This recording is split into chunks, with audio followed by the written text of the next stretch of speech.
Good evening, everybody. As you may know, Rymington is famous for having 3 really good restaurants, and Radio 3 sent me to try one meal in each of them. Lucky me! We will start with tonight's meal, which I finished just 1 hour ago at the Old Wagon Inn. The Old Wagon is the oldest of the restaurants in Rymington, and many say it is still the best. It has been in the Dalton family for many years, and it has a wonderful atmosphere of Old England.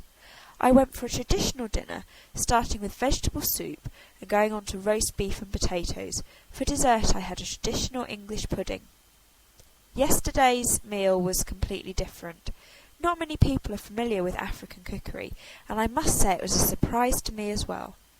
The meat dishes were very rich and strongly flavoured, and the vegetables were of a kind I have never seen before.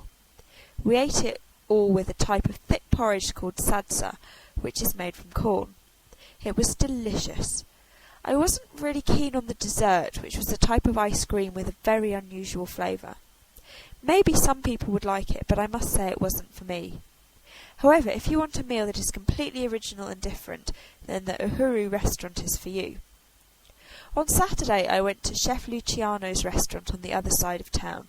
Luciano is probably the best Italian chef working in southern England, and it is always a privilege to eat his food.